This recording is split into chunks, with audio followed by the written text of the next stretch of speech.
There we go.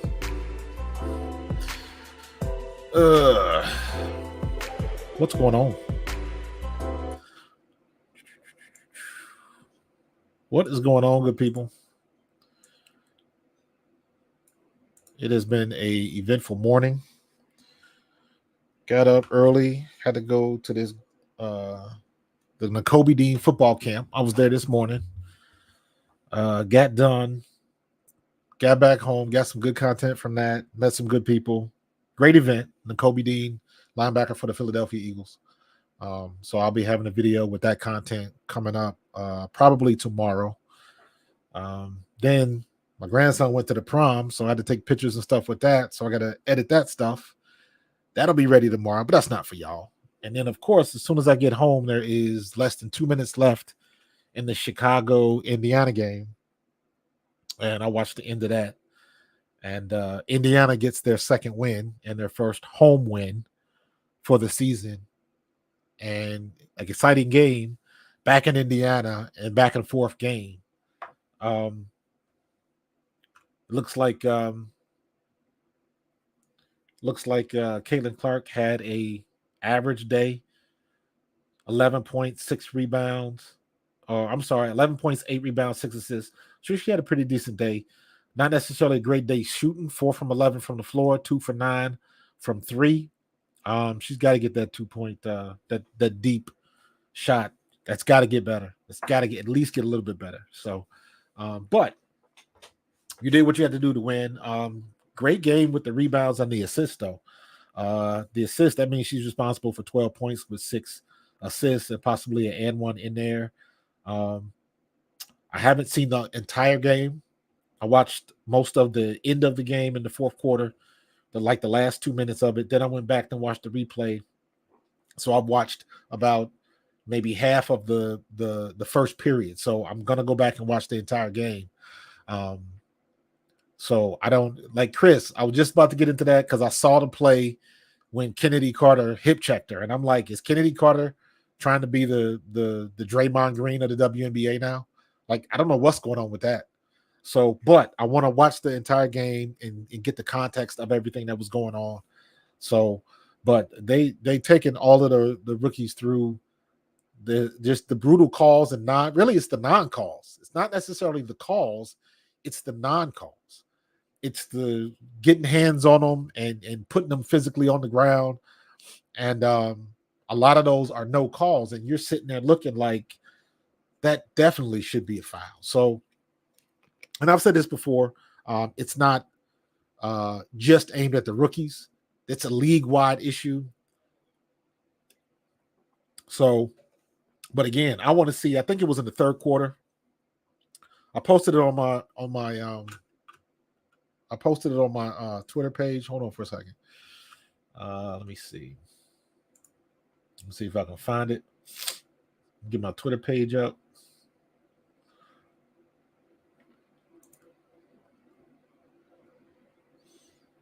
Yeah, here it is right here. Like, why? Like, I don't understand.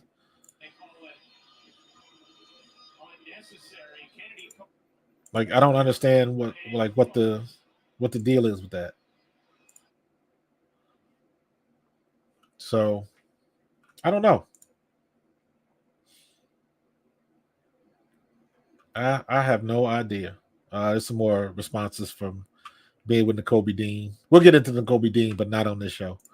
But yeah, again, man, I don't know. I don't know what this is, and I don't understand how this is okay. Yo, my Twitter handle. You know what? I got a scroller for that. Let me see. Let me fix this one. Keep that one right there.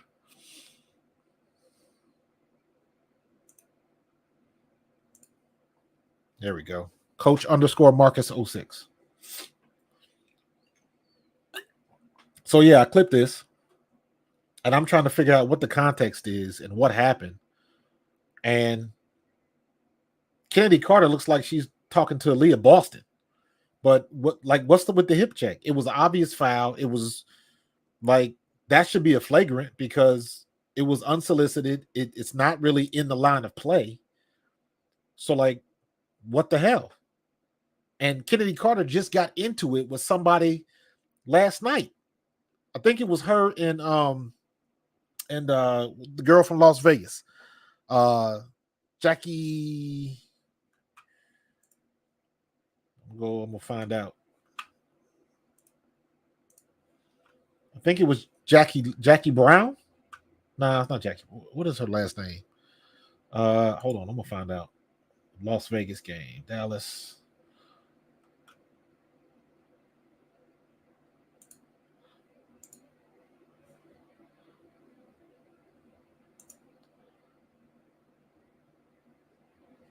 I think, or no, that was I take that back. That was not her. That was, who did they play last night? Not Atlanta, Dallas, New York. Who was it? I just saw her where she was getting in the face of somebody. So who was the last game? Maybe I'm not going back far. So it was lost. So it was LA. I'm trying to see who it was with LA. But it was, I'll figure it out later. But in any case, it was like she got in, how they get in each other's face and they doing all of that, heads bobbing, and they face to face. So Contras Mecca, I can't remember who it was, but it was, I didn't get it. I didn't get it at all. Like, and when you see stuff like that, that just feeds the narrative that the women in the NBA are trying to like purposefully hurt her. And I know that's not the case. This is just this one thing. On top of playing all of the clips of the non-call fouls and things like that. So the optics of it are bad. This was she planned to do this. So I don't know if she's going to get suspended. I don't know if she got a flagrant for that. But again, I'm going to go, and clearly she said something. So I don't know if she called it a B word or what the situation was. I don't know. But I'm definitely going to go back and watch that play on the replay, because I want to see what the hell was going on and why, like, unsolicited, you hip checking people. Like why you going, like, you can hurt some people like that. I don't understand what the deal was. So if anybody that actually saw the game when that happened, Karma won the game. Karma won today. I got you. Court, but man, respect. Man, listen, when you, it's almost like an unwritten rule. You can dislike somebody, but the respect on the court is respect on the court. If they cross you over, you talking about you play against Iverson, if he cross you over and he gets you, you got a chance to get him back. But to your point, it's mutual respect because you did it in the flow of the game, but you're not trying to go out and hurt somebody. That's going out trying to hurt somebody, because that's the type of shit that happens when people do that. And then what happens if Caitlin falls back and she tries to catch herself and fractures her wrist or hyperextends an elbow or something like that? That's, the hip check wasn't the thing, but what happens if she hurts herself on the way to the ground? Stuff like that happens all the time. Yes, I'm a Philadelphia Eagle, but I'm born and raised in Cincinnati. Look at what happened to Joey Burrow. He's in practice, just casually warming up, and he tweaks his calf and he's out, missed some significant time during the season. So you never know how something like that can turn out. You never know what can end up happening when somebody does something like that. So I'm very interested to see what the WNBA is going to do about it, because to me, that's flagrant, that's blatant, and that's purposeful. But that's with intent to try to harm somebody. And you can't, that's a no-no in the league. I don't care what league you in. That's a no-no in the league. So they did that shit back in the day, in the 70s with the bad boy Pistons and stuff like that. But, they don't do that no more. And there's a reason why they don't do that no more. So you can get people jacked up like that. So Abel Ortiz, 100%. That's a Bill Laimbeer move. But Bill Laimbeer couldn't play in today's NBA. He get fined out of the league. You see what's going, like, again, is he trying to be the new Draymond? Like, what's going on? What's up, El Professor? I appreciate that. 100%, man. She is the meal ticket. Don't screw it up. A rising tide raises all boats. So everybody, whether you like it or not, every time she go to a game, that game sells out, which means that team gets paid, which means those women to get paid, which means they're going into 2025 and going to have a new collective bargaining agreement for the league. And the first thing that's going to be at the top of that list, better pay for players. And you know how you get better play? When you can guarantee full stadiums, capacity stadiums. Hey, we got to go to a bigger venue because Caitlin Clark is coming to town. And we feel that bigger venue. That's more money. Meal ticket. Absolutely right, Abel. Absolutely right. So they can't screw this up. But damn it, they trying to. Because before it was, and you guys heard me say this. I'm not about, it's not the bad calls on the rookies. That has intent. That Kennedy Carter play has intent. And if Christy Engelbert is really about her business, you need to be protecting the brand. And right now, whether people like it or not, Caitlin Clark is the brand. Angel Reese is the brand. So when Alyssa Thomas grabs her by the neck and slams her back on the back of her head, you messing with the brand. You messing with the money. And all them, the jealous veterans, she's not going to come into my league and do this and do that. I understand that. But if you're going to put it on her in the line of play. Don't hurt the girls. That's stupid. So I don't understand that. I don't understand Kennedy Carter at all. And I don't understand the message she was trying to send at all. So very interested to see what the league does about that. Because if they're going to send a message like this is not an easy league to get in, what kind of message are they going to send to the players? Like, you can't hurt the players in your league. You cannot do that. Even the NBA knows that. For as popular as Draymond Green is, every time he do something stupid, the man gets suspended and they fine him out the ass. So are they going to do this? Obviously, she ain't going to get no $50,000 fine. They don't even make enough money to do that. But she messing with the money. That's all I'm going to say. So I don't know. Did Vivian's punch her, John? Or did she just kind of run into her? Because even that play, when you see the look on Caitlin Clark's face, that's like somebody walking up to you and saying something to you that you don't expect, and they get real grimy with it. The way her face changed, Caitlin was almost like, "What did you just say?" Like, what? So same situation, something unnecessary, and that she wasn't expecting. It's like, what the hell is that? So we'll see what's going on. Yeah, it should be all right. So I don't know. The W better protect their brand. That's all I'm gonna say. Because what do they do? What you gonna do if she get hurt and she not playing, and all them people that bought them tickets still trying to come to the games and she ain't playing? And what happens when your numbers dip? Like, stop playing. Stop trying to play around what she's doing for the league. No, she's not going to come in and light it up. But you know what? She is putting the most points on the board for any rookie in the league right now. And the way she's going, if she keeps continuing on this path, she's probably going to get Rookie of the Year. And rightfully so. Rightfully so. Because ain't nobody scoring like her. Ain't no other rookies.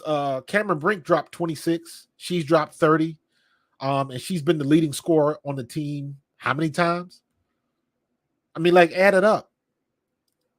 So now is it going to start turning into people don't want to give her the credit for what she is doing? You know what I'm saying? So I don't get it, man. 100%, man. 100%, GG. It's all about the money. And they screw. Kennedy Carter's messing with the money right now. And you know what? I don't like some of the stuff that that what's your boy with the podcast now? Agent Zero. What's his name? Dang it. I can't think. Why am I blanking on his name? I watch the show all the time. The one with Cheryl Swoops was on.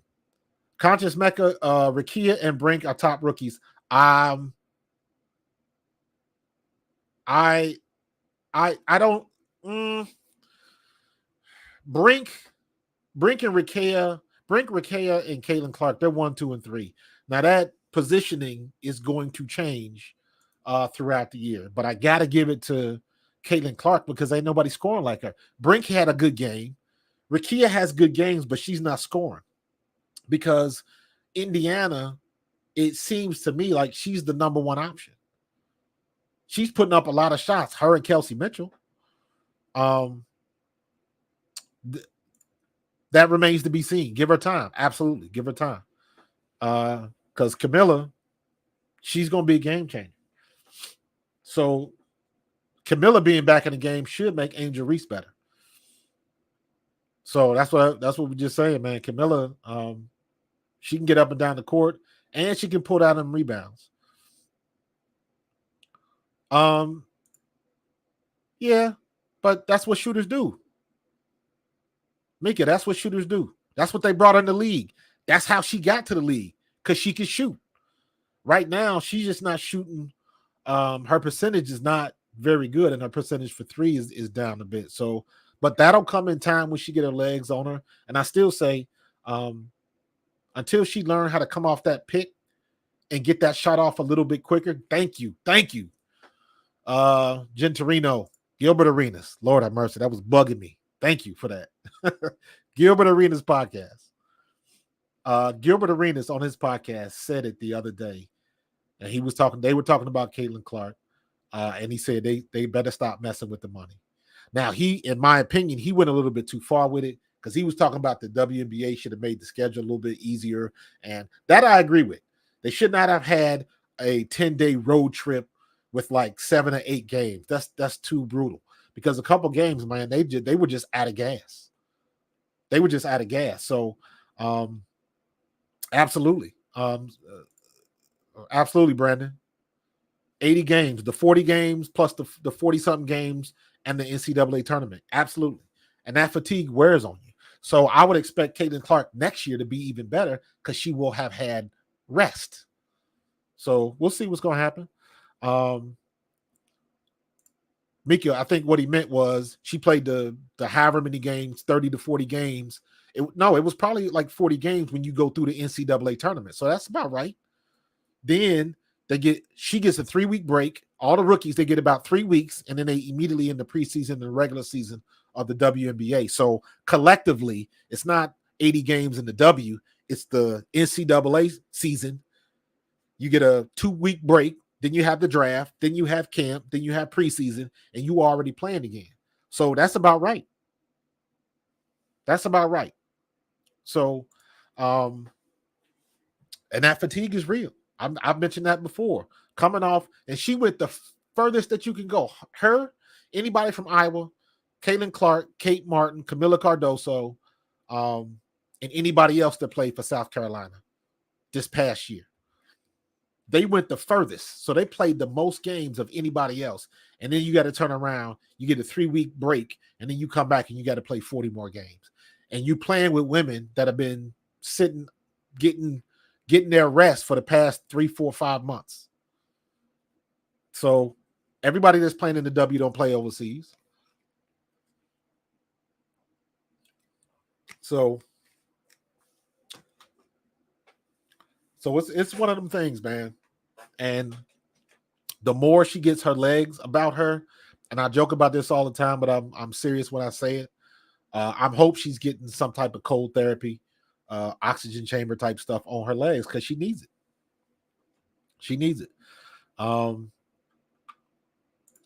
Scottish Jason, man. I love Scottish Jason, man. I love that name. Big ups from anybody from Scotland. I'm an honorary Scots back from the time when I used to play for the Claymores, man. Spent a lot of time in Edinburgh and Glasgow. So send me an iron brew, Scottish Jason. That's what's up. Commissioner seems happy to let CC get assaulted so that the rookie does not come in and show up the level of NBA by running it. I don't agree with that because I don't. The commissioner doesn't want this to happen. I'm telling you, because the commissioner is making money, is going to get paid off of the success of Caitlin Clark and Angel Reese and Camila Cardoso and everybody else. The commissioner is going to get paid off of that. So she don't want to see the girl hurt. But I do think it is on her to actually step in and have that Zoom call with all the head coaches in the league and have a Zoom call with all them damn officials and like, hey, y'all better start bringing the hammer down on some of these fouls because it's getting out of hand. Because some of this stuff is getting unwatchable. And it's like, come on, if it's not a foul here, then it's not a foul when you go back down the court. The math ain't mathing. And it's getting, every time it happens, it gets more and more prevalent. The stuff that's going on specifically to Caitlin Clark, to me, that's not quite bad yet. But it's on that way because if they let what Kennedy Carter just did, if they let that slide, that's going to be a problem. Because somebody's going to hurt her. And it'll be on something stupid. And then you think social media is killing them now. Just imagine if Caitlin Clark or Angel Reese or another one of these rookies or Rickea Jackson or Cameron Brink get hurt because some veteran decide to show her up and they put her on the ground and she break her wrist. I mean, look at Alyssa Peely, what she did last night. But guess what? You ain't going to push over Alyssa Peely. That's a thick girl. That's a Samoan girl, and she don't play. So I think Kathy Engelberg needs to step in and, put the notice in everybody's inbox and say, hey, I see what's going on, but y'all better reel it back in real quick. Because just like if they want to be equal with the men, just like in the NBA, when them fines start coming down and you getting hit for $5,000 and $10,000 and you only make $70 for the year. All right. Money talks. And that's what she's going to have to do. But the question is, do she got the guts to do it, or is she going to let this continue? That's the question I want to know. Reese just showed her ugly face. Caitlin Clark has one more steal in total than Angel, but Angel's per game percentage is high. Yes, she does. But I'm not looking at Caitlin Clark as a defender. She gets the steals on errant passes, and she's quick and can anticipate some passes. And I've seen her get some theft like that. But I think Angel Reese's job is just to be that defender. Angel Reese, I said this before, she needs to be the Dennis Rodman of the WNBA. Go up, get every rebound, out hustle, outwork everybody down low. And that's what she's doing. She get her 10, 15 points a game. That's all I'm expecting of her. Every now and then she might jump up and hit a 20 or 25 point game. But I'm expecting her to – Angel Reese could average a double-double. Angel Reese could do that. So she has shown that she can play. She can hang with the girls as long as they don't do nothing stupid that a lot of these women are trying to do all of a sudden. So we'll see how it's going to go and how it's going to continue. Yeah, we just talked about that, Brandon.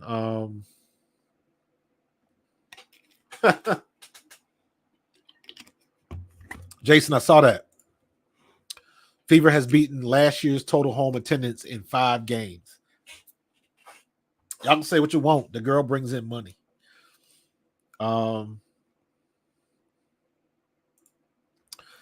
That's what they do. The top players, they got to get their money's worth. They knew what they were doing. They knew exactly what they were doing. That is not for debate. That is not the issue. They know exactly what they were doing. So I'm not sure. I'd have to talk to somebody. And again, I'm a rookie fan. You know what I'm saying? I wasn't watching the WNBA 5 years ago, 4 years ago, 3 years ago, or even last year. I am a rookie fan. And I am a rookie fan specifically because of the success of the last 2 NCAA women's tournaments. Point, period, end of paragraph. What I saw from Caitlin Clark and Angel Reese and Cardoso and Dawn Staley and for Wiley and Juju Watkins and Kate Beckers and Alyssa Peely and Lauren Betts, and all of them girls. It was a better game than the men's game, and I didn't miss a beat. And I wanted to follow all of those girls into the WNBA. So now I'm invested. And the success of the WNBA is specifically on the success of the NCAA tournament for the last 2 years. In my opinion, Angel Reese is just as much responsible for this surging growth than Caitlin Clark is. She's just as responsible, because if there was no rivalry between Angel Reese and Caitlin Clark, I don't think Caitlin Clark would have been this big. My opinion. The rivalry does something. That was their Magic Bird moment. I've said that before. Kathy Engelbert mentioned it. That is the Magic Bird moment. Magic and Bird battled Indiana State, Michigan State, NCAA finals. And they brought that momentum into the NBA when the NBA was struggling for ratings. The NBA was god-awful on television at that time in the early 80s. And then when Magic and Bird came out, everything happened. And then 4 years after that, Michael Jordan happened. And then as Michael Jordan happened, ESPN happened. Michael Jordan and the ESPN highlights changed the game. It was a domino effect. Same way with this. Same way with this. And I've said this before, and I stand on this because I believe that it's true. Jewel Lloyd,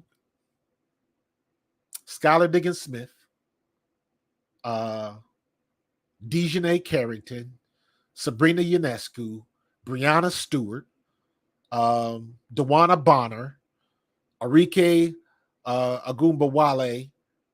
Trying to think of somebody else that I'm missing. The fact that I can even name those names is a miracle in itself. But Asia Wilson, Kelsey Plum, all of these players that's already in the W are so much better than Caitlin Clark. There is no misunderstanding.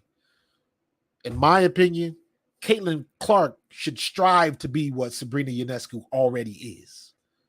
And I give her time, and I think she'll be there. However, you take the best of the best. You take Asia Wilson right now. Arike right now. Arike and Jewel Lloyd are my two favorite players in the WNBA right now that are not named Caitlin Clark and Angel Reese. Arike and Jewel Lloyd. Both of them girls get busy. But all of the women I named, and I'll use the top of the heap right now, Asia Wilson is arguably the best player in the league right now. In my opinion, Arike is kind of giving her a run for the money. Dewana Bonner is balling, so she's up there in the conversation. I don't think she's better than Asia because Asia is just as tall, faster, stronger, and a little bit younger. But Dewana Bonner is a baller. So at least she's in that conversation. But having said that, all of those women who you would consider the best of the best, whoever your choice is, none of them, not one of them, has ever been in a situation where your team had to move to a bigger venue because you were playing.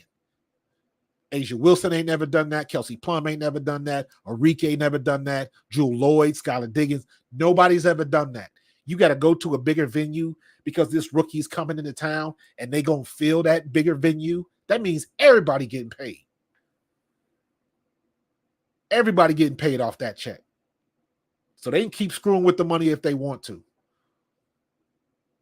And as much as I love Kathy Engelbert, if you've heard my streams before, I'm a fan of Kathy Engelbert because every time I've seen her on somebody's show, she talks about business. She talks about what the WNBA is going to be 3, 4, 5, 6 years down the line. She's got a plan. She ain't no dummy. And she knows how to run a business. So these women better stop screwing with the money. And another thing, I forget I don't know what the other guy's name is. He looked like he was a football player. But he's on Gilbert's show. And he made the point to say, see, that's how these catty women act when somebody else coming in trying to take their place. And I was like,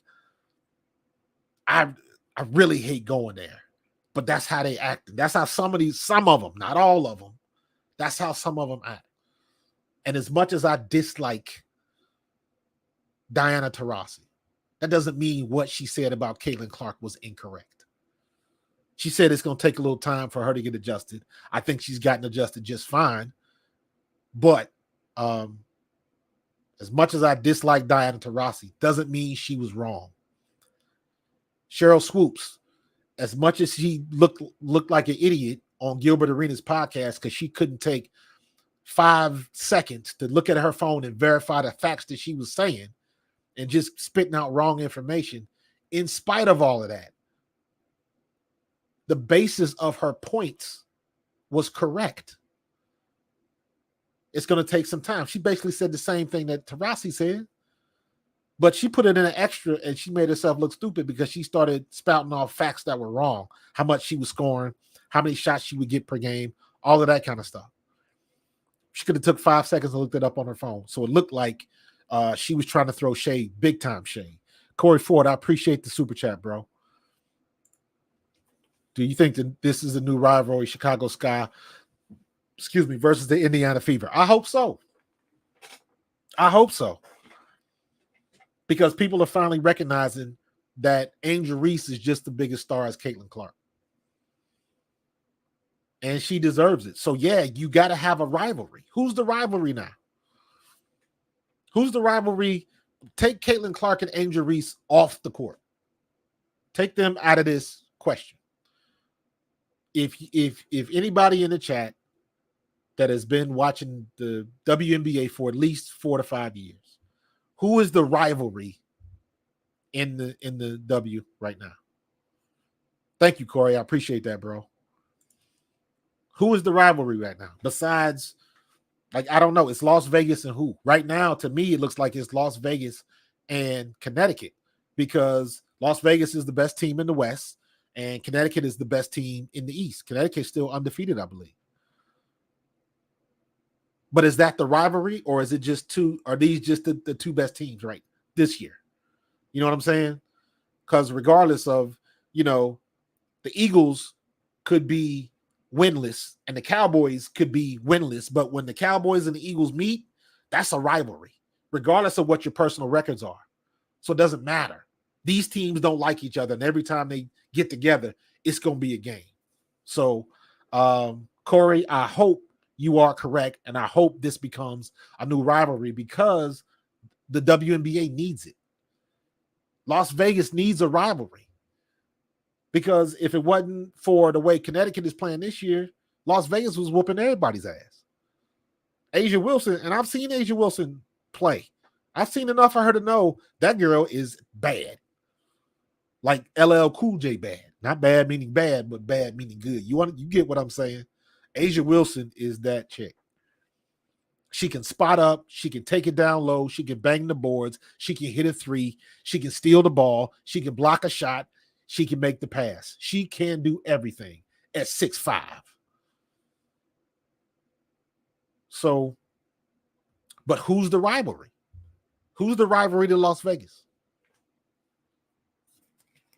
So I see, is Kennedy Carter trying to initiate that? I don't know, but that ain't the right way to do it. What you think is going to happen the next time when Indiana goes to Chicago? They're going to go back and forth. So now everybody's already looking at it. The rematch. Look at my thumbnail. The rematch, Angel Reese versus Caitlin Clark. Rematch. Everybody know we talking about the NCAA. You ain't got to be a brain surgeon to figure that out. So we'll see it. John, man, I appreciate that, bro. I got a 10 spot. Appreciate the love, man. I'm glad you found me too, man. Make sure you subscribe and click on that notification bell. We kicking ass in the chat right now. My stats are looking pretty good. I got 94 on Twitter and 77 on YouTube. If you are on Twitter right now, come on over to YouTube because that's how we grow. And I want to get you as part of the family. And before I do this, let me set this up. Hold on, because you a super chat, bro. I got to hook you up with the wrench. The wrench means you are a part of the family. So if you don't know, if you see the people in the chat and they have a wrench by their name, that means they either donated a super chat, or it is somebody that I see in the chat consistently. So to me, that is support, and that just lets the people know that you are somebody that supports. So I give you that wrench, and you are part of the squad. Corey Ford, you get a wrench as well, and just know that it is appreciated. I do not take that for granted. I am not talking for my health. I am always looking for people to talk with. You know what I mean? I am not a know-it-all. But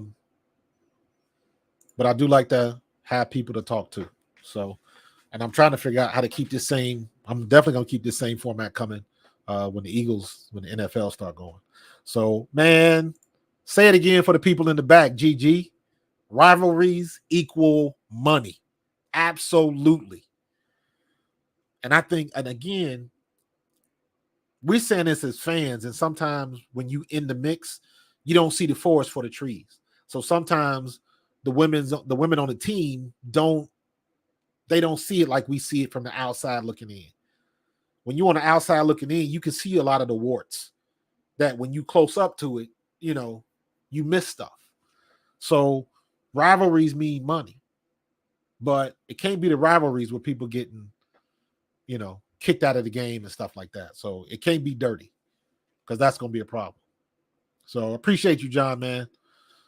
Make sure you click that notification. Do not be a stranger, man. So Hazel Wilson is everything. Andrew Reese is everything. Andrew Reese. Okay.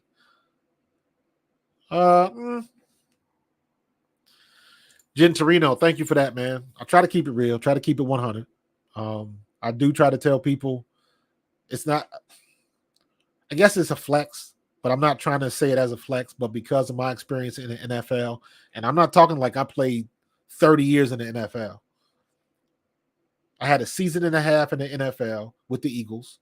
I got cut when Charlie Garner got drafted. Then I played in NFL Europe. Then I played in Canada. So I've had a couple of years in professional football, NFL included. And I see the way the business is run is the same. Doesn't matter if it's NFL, if it's MLB, if it's WNBA. Business is business. So when we were talking about rivalries and all of that kind of stuff, 100%, that's what it is. Why do you think there's so many people that don't like the Cowboys? Why do you think there's so many people who do? Because of that brand. That came from the 70s, the 80s, and the 90s, where the Cowboys was kicking everybody's butt. Now you flip it to now. What's the team that nobody likes now? The freaking Patriots, because of Tom Brady. You sick of seeing him win 7 Super Bowls, and you want somebody else to beat him. But when I played, the Patriots were hot garbage. And it's amazing how that flips around and people forget that. But you got those rivalries, and you got now when we play the Giants, or when you play Dallas again, it's always contention. And back to the original point, rivalries make money. So getting rougher than the UFC, right? Yo, shout out to Recover 180, man. It's pretty good. Not sponsored, but I'm trying to change that. But yeah, man, WNBA, it is getting rough, and it's getting. I don't mind physical play, but when it's blatant and the calls are not right there, that's a problem.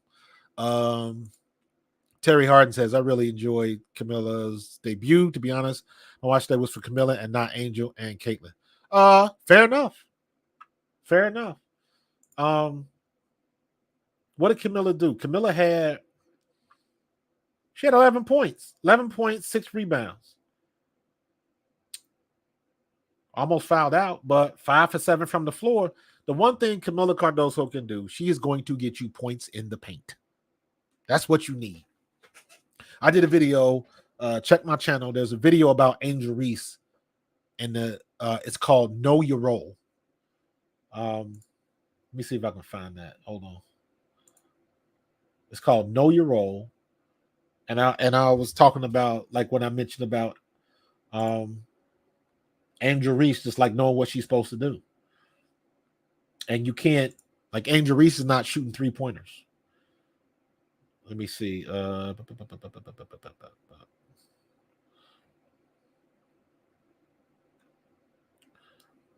gonna find it. Hold on.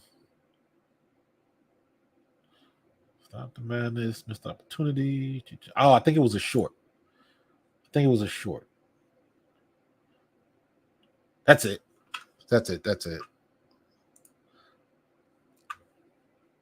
This one right here. Hold on for a second. I'm gonna bring you in on this one. Hold on. I'm gonna play this one. Don't laugh at me.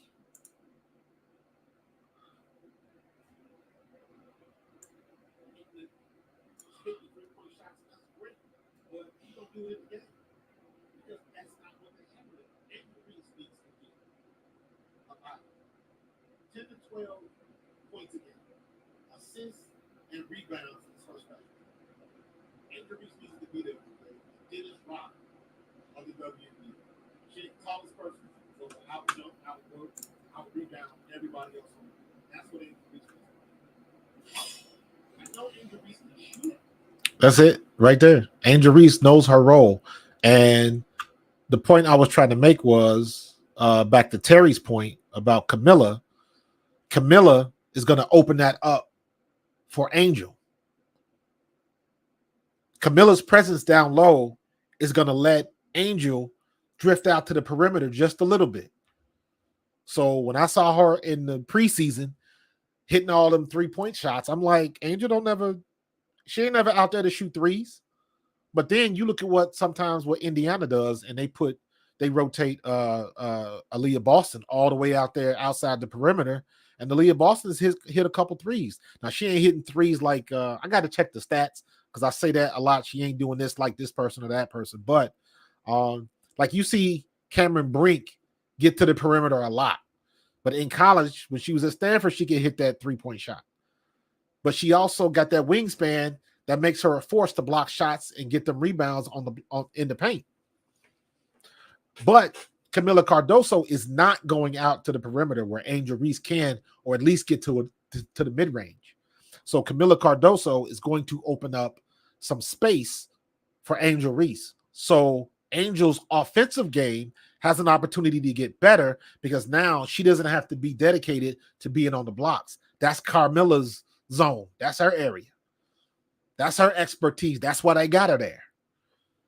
So I'm very interested to see how that works out and how that kind of opens up and plays out and how that breathes as they get a couple games together. So that's going to be fun to watch. Corey, 100%, bro. Appreciate the support, brother. Yo, Gentorino, got to go old school with that one, man. Anthony Mason and Patrick Ewing. That was rough play, 100%. Kennedy did get a flagrant. Okay, should have been a flagrant too. Like, April, what was the catalyst of that? Why did she do that? It looked like she was saying something to Aaliyah Boston, and then she hip checked Caitlin Clark. I didn't understand that. Maybe I'll see something in the replay. I don't know. So if you saw the game and you saw something I didn't see, put it in the chat. I want to know why she did that. If she stays excessive and she stays healthy, correct. I agree with you 100%. And to be 6'7", Camila runs the floor pretty decently. Because you'll notice Aaliyah Boston going up and down that court, she gets tired pretty quick. And is it me? Anybody else that watched the WNBA last year? Aaliyah Boston was Rookie of the Year last year. Is it me, or was Aaliyah a little bit slimmer last year? She is definitely thicker this year, in my opinion. Somebody that watched last year, tell me that I'm wrong. Because she definitely looks a little slimmer from the video clips and the tape that I watched from last year. So my thing with Aaliyah Boston is Aaliyah Boston, for her size, does not bring down rebounds right. There's no way somebody her size should get rebounds taken away from her because she's not securing the ball. That's a pet peeve of mine. So I think Cardoso got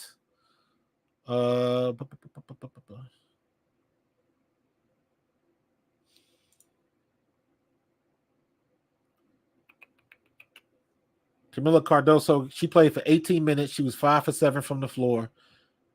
She only shot 2 free throws, and she ended up with 11 points and 6 rebounds. So pretty decent day for a debut. Sorry about that, the audio. Nothing I can do about it. I'll work on that.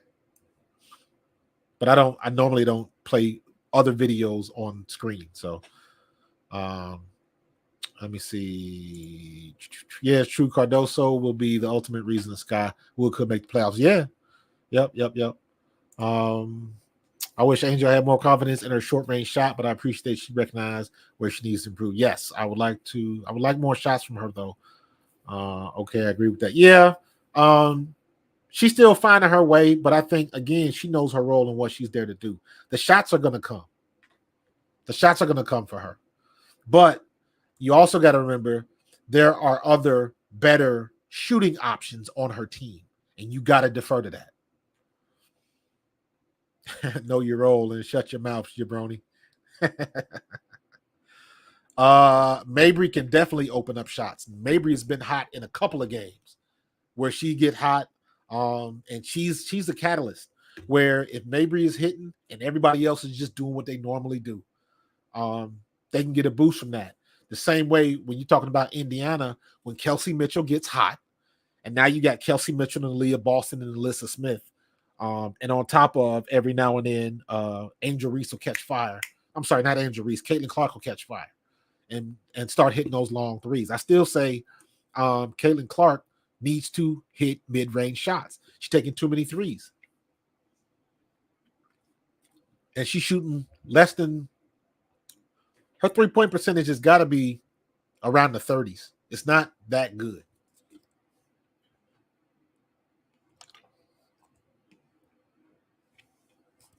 This is not bad. Once again, Recover 180. Not a sponsor, but hey, maybe we can change that. Yeah, maybe we can shoot deep. Since you asked, Aaliyah Boston is around 50% from 3 on low attempts. Yeah, because I know the other day she was 2 for 2. So you are correct. So I just don't like when Boston is on the perimeter, because if she does shoot a 3, who's going down low to get the rebound? Alyssa Smith? It's got to be her because she's the only one left that knows how to rebound. Alyssa Smith can jump higher than Aaliyah Boston. And if you ever watched Alyssa Smith play, I will take Alyssa Smith's athletic ability over Aaliyah Boston's size.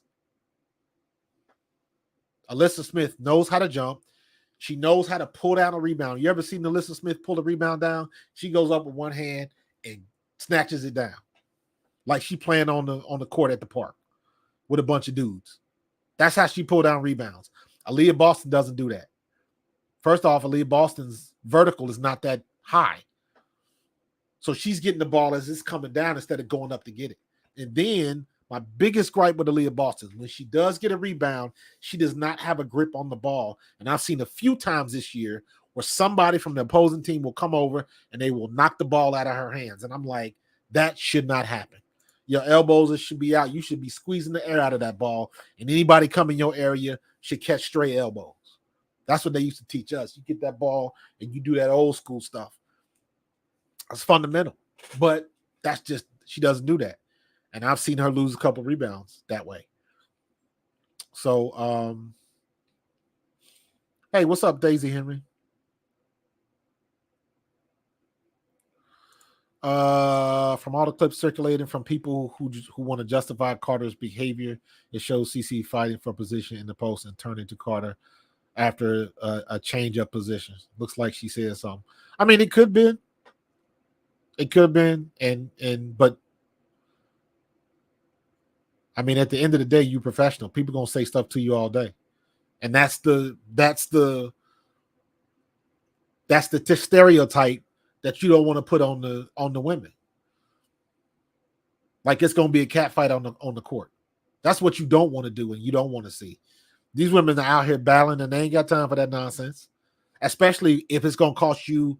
What happens? You get a flagrant foul. That means Indiana got a chance to shoot free throws, right? And then they got the ball back, right? If that's a flagrant, so she didn't get a tech for that.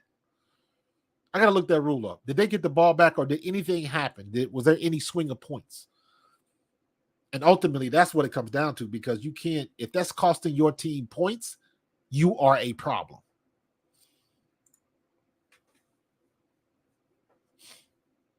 John agreed 100%. Just agreed 100%, bro. Yes. Chai has a good rotation of bigs. Absolutely. Agree with you 100%. Boston was out of shape, and I know when she was on a national championship show when Iowa played South Carolina, she must have eaten bonbons in the offseason. You wrong, dude. But she does look like she is a little bit heavier. I don't know. I don't know what she did in the offseason, but she definitely looks different. People are justifying Carter's action by saying she popped off her mouth and she got what she deserved and hip checked. Okay. I mean, are we going? Here's the thing. You think Caitlin Clark is the only thing that ever said anything to Kennedy Carter? Did she hip check anybody else? So, like, I don't. You're probably not wrong. You're probably correct, but my point is, the problem is, why are you doing it to her? I'm sure somebody else has said something to you and you didn't hip check them. So why did it have to be her? Now you trying to bring the isms in. Now that's the stuff that you want to avoid, because some people will take it there. Oh, she only doing that because she going after the white girl. That's what people gonna say. And that's exactly what you don't want to happen, because that'll be a real problem. So the domino effect of stuff like that, you got to be careful, because now the WNBA, like the NBA, is mainstream. Their viewing numbers are through the roof right now. Everybody's watching. I am an NFL veteran. My content is based on the NFL, but I've been doing YouTube long enough to know you follow the algorithm. If you want to build your channel on YouTube, the algorithm will tell you where to go. And me doing NFL content got sidetracked with content of the WNBA. They are mainstream. They are doing viewership numbers that are good, that make people want to advertise and spend money. That's where they wanted to be. And because of Caitlin Clark, they are here. Having said that, what comes with being mainstream is now you got everybody and their mama with an opinion. You got all the social media watching what you do. I don't like them girls coming in the stadium and they got their shirts open and they going with no shirtless and all that. Ain't nobody had any problem when the men did it, walking into their games with a vest on open and all that kind of stuff. So these girls doing what they want to do. But my point was, now that you mainstream, you get all the attention that the mainstream gives you, good and bad. And this is one thing I discovered. I talked about this yesterday. If you look at it, all of the hate that Caitlin Clark and Angel Reese are receiving, it's really not a lot. The problem is there are a few people and a few websites, or let's just say a few sources, that are always throwing shade or that always have something negative to say. But those sources seem to always get the lion's share of the attention. So it's not really coming from a lot of different places, but it just gets a lot of the attention. So in my opinion, it's really not a lot of hate. Most people are enjoying the games. Most people are. I know I'm enjoying watching Caitlin Clark battle through what she got to battle through. I'm not opposed of her, somebody knocking her on the floor and giving her a rough play. I had no problem with that pick by Breanna Stewart that knocked Caitlin Clark on the ground. That was Caitlin Clark's fault. She should have kept her head on the swivel, and Breanna Stewart had her feet set and was standing there, and Caitlin Clark ran right into her. That was a great play by New York. That's what you're supposed to do on pick plays. So she stood still, and Caitlin Clark ran into her. That's the way it's supposed to happen. But that stuff with Kennedy Carter, that stuff with Alyssa Thomas, slamming Angel Reese by the neck and all of that kind of stuff, that's bad for business. That is not in the flow of the game. That's extra and with intent. And that's the problem. When you willingly going out trying to hurt somebody, it's bad for business. I'm trying to tell you. Nalissa is 6'4", though I don't know what her game is missing, but she showed out past 2 games. Yes, she did. Standout player. And today, Erica Wheeler was huge in spots. I am not an Erica Wheeler fan. From what I've seen, with the exception of today's game, Erica Wheeler has been a walking turnover. The one thing I do like about Erica Wheeler was it seemed to me that she was one of the first players to really get a feel for Caitlin Clark. She came down the court. She realized Caitlin Clark was trailing her, and she kept coming down the court and just did a backwards dribble and never stopped moving. And got the assist because Caitlin Clark finally got a square look at a 3 and drained it. I believe that was during their first win. But Erica Wheeler, she may have been an all-star a couple years ago, but it's not looking. She seems like she's out of control. Her jump shot is not there. And her plus-minus is hot garbage. So I hope she had a good game today, and I hope it continues. Because after the way she was playing for a couple days, I was like, y'all do realize that Daisha Fair was cut by Las Vegas. And maybe somebody need to pick her up. I'm just saying. But clearly that's not going to happen unless an injury maybe or something like that. But I'm glad to see that she had a good game. Let's see if she can keep it moving forward. Let me see what else. Angel did have a good game. Angel Reese was 8 points, but she had, what did I tell you? She did not have a good night from the floor. She was 2 for 9 from the floor. 13 rebounds. 13 rebounds. The only problem is I want her. So that got to be, offensive rebounds, and she ain't getting no putback points. So she had a decent game. Well, I mean, technically, she was 1 bucket away from a double-double. So, okay, yeah. So she had a good game. I'm not going to take that away from her. She had a good game. Mabry was on point, 6 for 16, 2 for 6 from 3. Chicago didn't really shoot very well. They shot god-awful from 3, 16%, 2 for 12. And they shot 40% from the field. And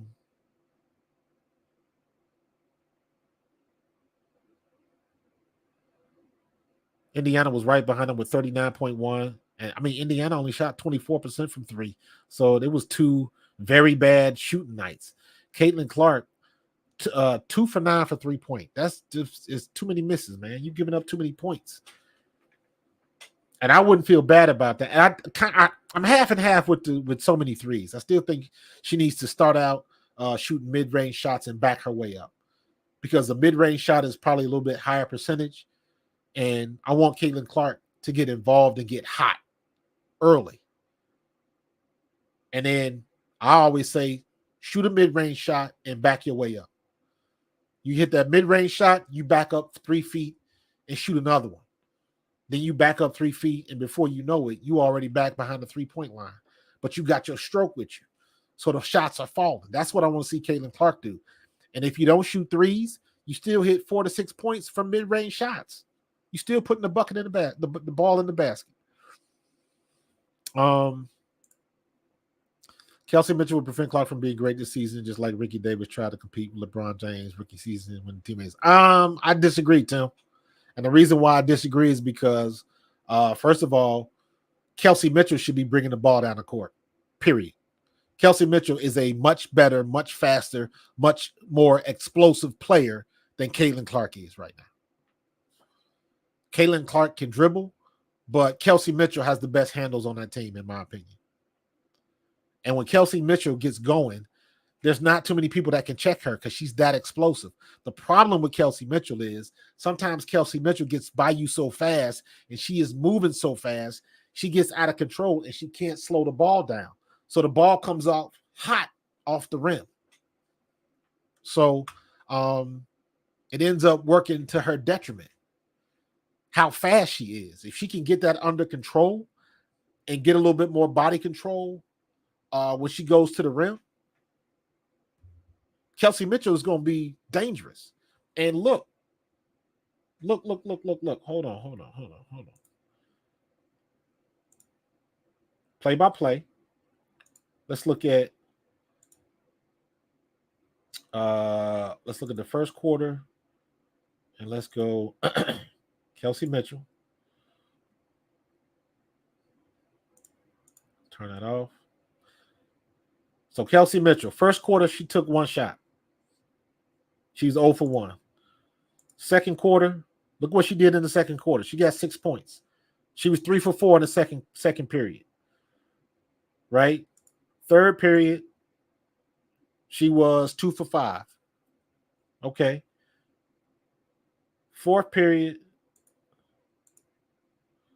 she was 1 for 6. 1, 2, 3, 4, 5, 6. 1 for 6. So for the day, so it looks like that second period is where she did most of the damage. So what I would like to see happen is I would like to see Kelsey Mitchell bring the ball down the court and initiate a response from the defense. Kelsey Mitchell is fast and explosive enough to bring the ball down the court. And when she gets right here, when somebody comes to guard her, she's fast enough to get around and penetrate into the paint. And when she penetrates into the paint, the defense has to collapse on her. If the defense collapses, somebody's got to be open.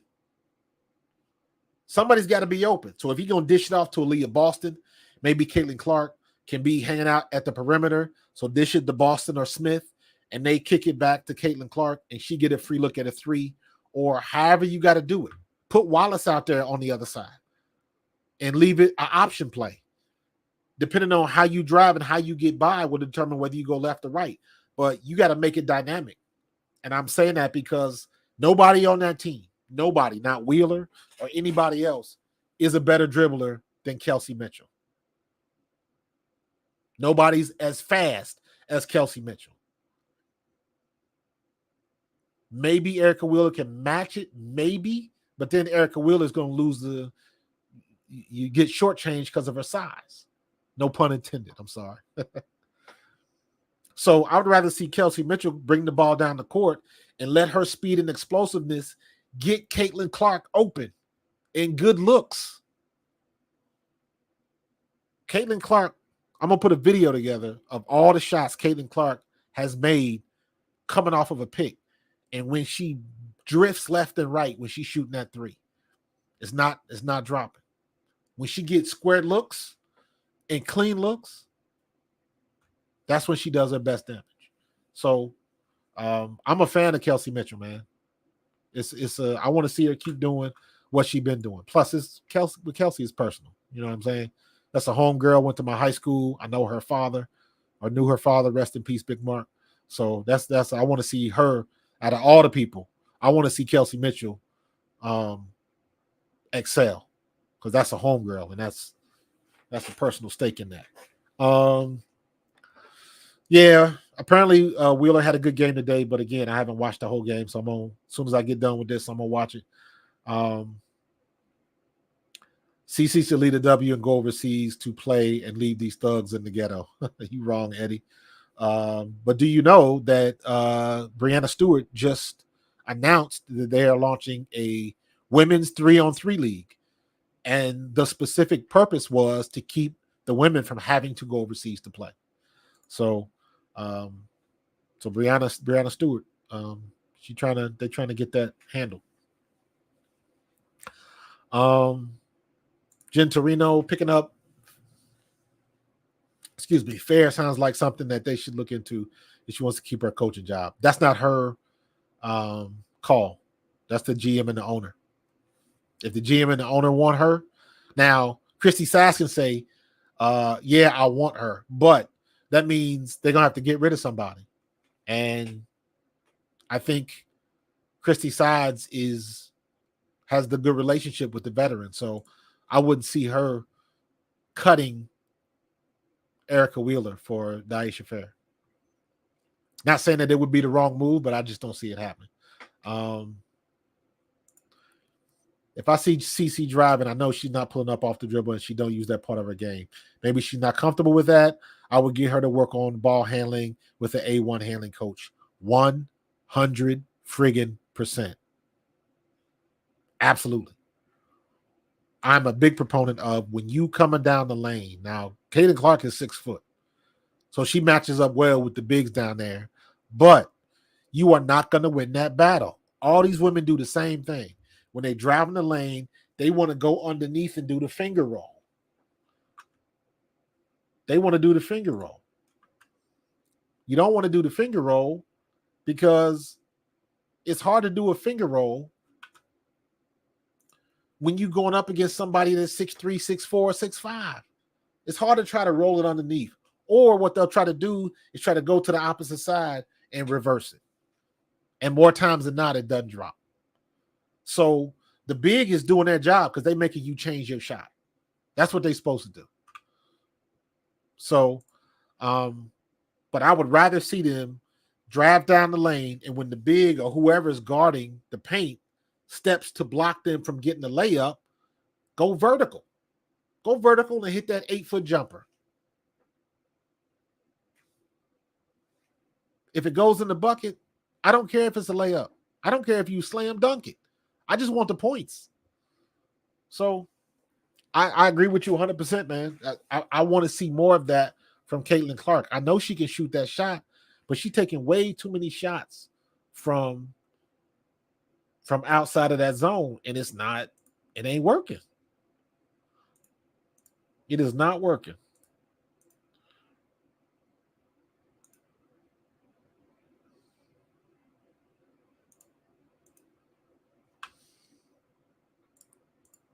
Look at all of this. Look at all of this. No mid-range shots. 4 points in the paint. And look at all of this. Miss, miss, miss, miss, miss, and here. Now, these two, she hit at critical times, right? 28-foot, 30-foot three, step back jumper, miss, and miss. So she was what? 2 for 11? 1, 2, 3, 4, 5, 6, 7, 8, 9. 2 for 9 from 3. No mid-range shots. Can't have that. Can't have that. What did the team do?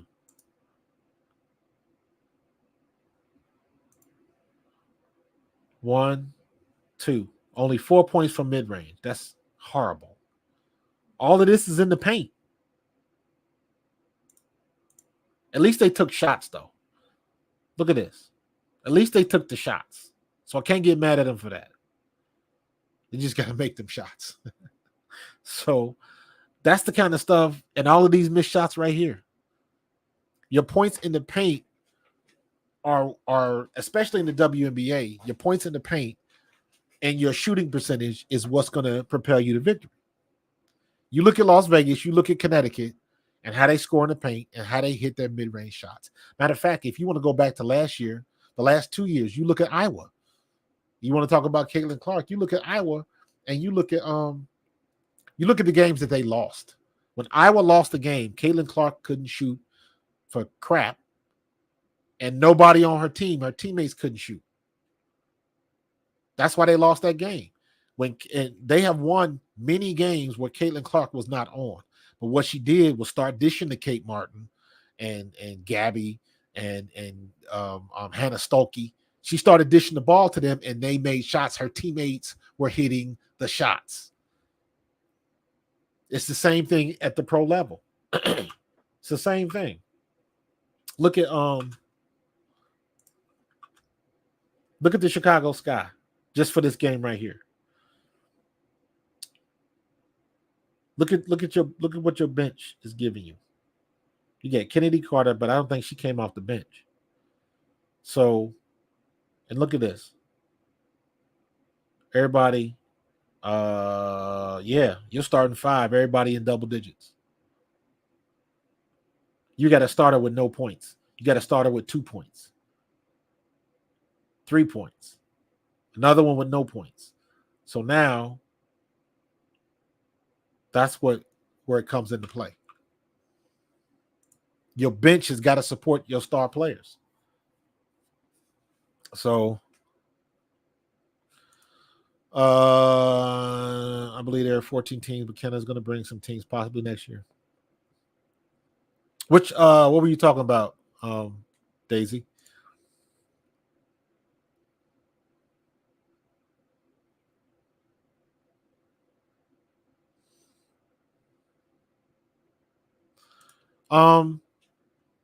I don't necessarily disagree with that, but this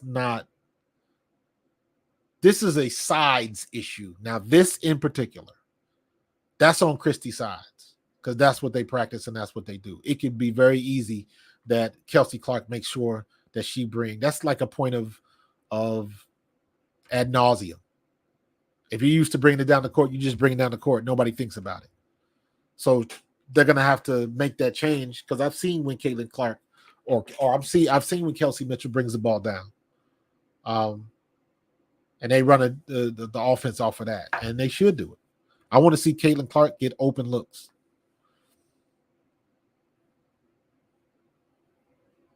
They've always been aggressive setting screens, bro. Always, since day one. Since Brianna Stewart put Caitlin Clark on the ground. They've always been aggressive. Clark, that's my biggest gripe with Caitlin Clark at this particular moment. Turnovers killer. Turnovers killer, especially when you got turnovers that turn into points for the other team. That's a killer, and that can make a game swing one way or the other. So I remember, I want to say it was a second or third regular season game, and she got that tech at half court, and that ended up being a 4-point swing when the game was like a 1-possession game, and she gave up 4 points because of that. And you can't have that. So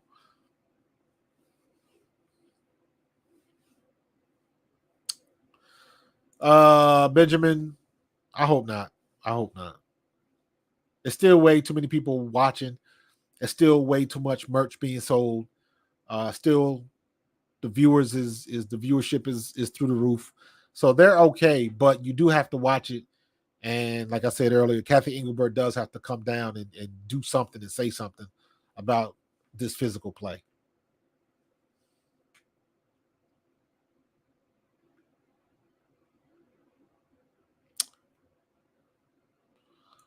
Yeah, Angel Reese didn't have a good game tonight, but she still had 13 rebounds, bro. 13 rebounds. So, Brandon, 100%, man. 100%. Indiana was on a brutal schedule. And I know Christy Sides wants to work on some stuff and go into practice like she was saying, but sometimes you gotta let them rest. Gotta let them rest. It makes a difference. So I hope she don't run them ragged when they got a little 4-day break. You got to let them rest. Watch film. Like, they need to have 1, maybe 2 workouts in that 4-day stretch. So just let everybody rest, watch a lot of film, and get your legs ready.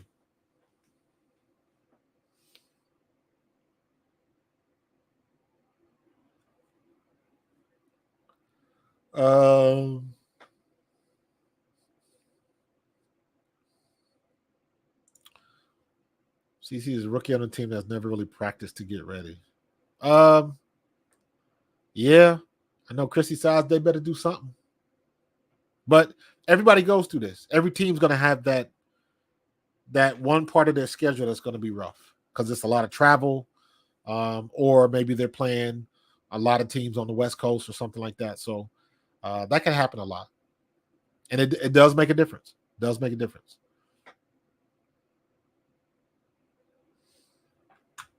So it says basketball. Y'all trying to make this shit boring, weak ass. Oh my God. Oh my God. So, but yeah, man. So I had a chance to jump on, man. It's been a busy day. Like I said earlier, I was at the Nakobe Dean youth football camp this morning. Got back just in time to see the end of this game. And I am going to relax, reset a little bit, and then I'm going to watch this game in its entirety. And I might try to put a video together. But I got to put all this together, all this content together from the football camp. I got to do the stuff from my grandson's prom. I got to put them pictures together. So I got a lot of work to do tonight and tomorrow. So it should be fun. But this live chat was off the freaking chain. I appreciate everybody. I appreciate everybody that hit me up with the super chat. El Professor, Corey Ford, John. I appreciate everything. Appreciate the support. Still growing. The goal is make sure everybody subscribes. Make sure you hit that like button. Click on that notification bell. So the notification bell is the important thing. So that means if I just wake up at 3 o'clock in the morning and I just happen to want to go live, you'll get a notification that says, "Hey, Marcus is on," and you can wake up at 3 o'clock in the morning and join the chat. So, but I appreciate everybody. I appreciate the support. The family is growing. My squad is growing. The team is growing. And that's what it's about, man. We're going to keep it moving. So I appreciate you. Enjoy the rest of your weekend.